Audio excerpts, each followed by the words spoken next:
C'est pas moi, c'est lui. Et je savais pas que c'était à moi de faire cette tâche. Comment avoir des responsabilités claires? Comment être sûr que les collaborateurs ne se marchent pas sur les pieds les uns les autres? Comment faire avancer des gens en harmonie? Et aussi que les activités ne tombent pas dans le trou parce que personne ne s'en occupe.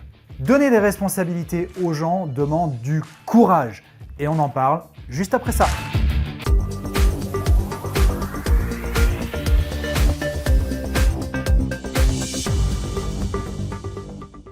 Quand vous rédigez un RACI, vous êtes parfois tenté de mettre 2 R sur une même ligne.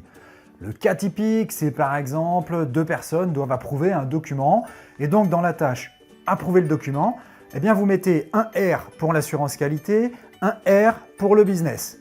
Un autre cas est par exemple lorsque 2 opérateurs doivent faire une tâche ensemble comme un vide de ligne. Eh bien vous mettez 2 R. Mais quand vous faites ça, vous ne responsabilisez pas les gens. Chacun peut dire « Ah, c'est pas à moi de le faire, c'est à l'autre ».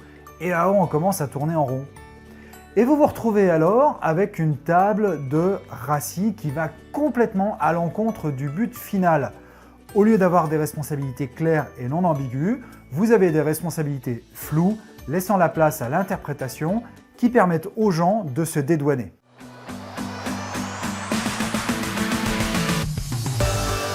Précisons ce qu'est une responsabilité dans un RACI.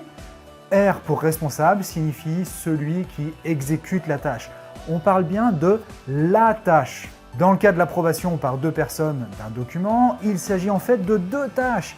La personne du business approuve la cohérence du contenu, alors que la personne de la qualité approuve la conformité avec les standards et la loi. C'est donc 2 tâches différentes. Dans le vide de ligne, j'ai un opérateur principal et un opérateur assistant par exemple. L'opérateur principal est responsable et l'opérateur assistant contribue. Il est C. Ou alors, ils sont chacun responsables d'une partie de la machine. Le premier opérateur est responsable du vide de ligne en amont de la machine et le deuxième sur l'aval de la machine. Voici donc 3 points importants pour vous montrer courageux et clarifier une bonne fois pour toutes qui est responsable de quoi et enfin faire des procédures claires.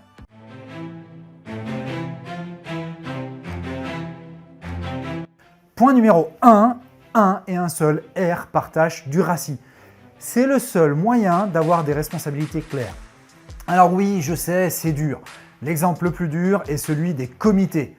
Je vous ferai une vidéo spécifique sur les comités dans les RACI, mais pour faire simple, un comité n'est ni plus ni moins qu'un nombre de personnes qui se réunissent pour prendre une décision. Donc la tâche, c'est prendre une décision.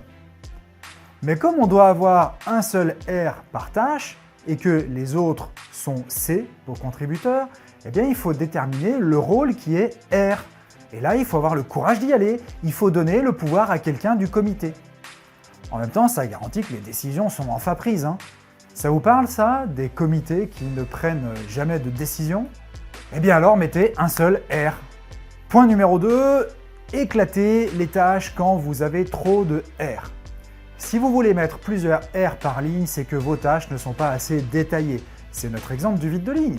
Alors oui, je sais, là encore c'est dur, il faut connaître le détail des tâches à faire, ce qui n'est pas toujours le cas quand on rédige une procédure. Et plutôt que de prendre le temps de faire une procédure précise, on préfère souvent mettre une tâche globale en disant « bah ils se débrouilleront bien sur le terrain ». Bah non, désolé, cette attitude fuyarde ne marche pas.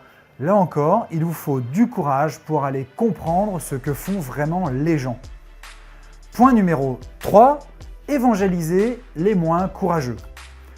Maintenant que vous avez compris qu'il vous faut des coucougnettes de 30 kg pour faire un RACI clair et que vous y êtes arrivé, eh bien, il va falloir lutter. Il va falloir lutter contre tous ceux qui n'ont pas votre courage et qui vont toujours trouver 1000 raisons pour mettre 2 R sur une ligne. Évidemment, c'est la voie facile, celle de la tête baissée. C'est plus facile de laisser du flou que de vraiment rendre les gens responsables. Donc continuez, là encore, d'être courageux car vous allez avoir besoin d'expliquer et d'évangéliser les gens autour de vous. Renvoyez-les vers le contenu de cette vidéo si vous avez envie que je le fasse pour vous. Cette vidéo est maintenant terminée, mettez un pouce bleu si vous avez aimé, partagez-la à votre chef ou vos équipes qui rédigent des procédures si vous pensez que ça peut vous aider. Et sur notre site web, accédez gratuitement à une grande partie de notre formation à la simplification documentaire et à l'amélioration du training dans votre entreprise. Le lien est dans la description. À la prochaine!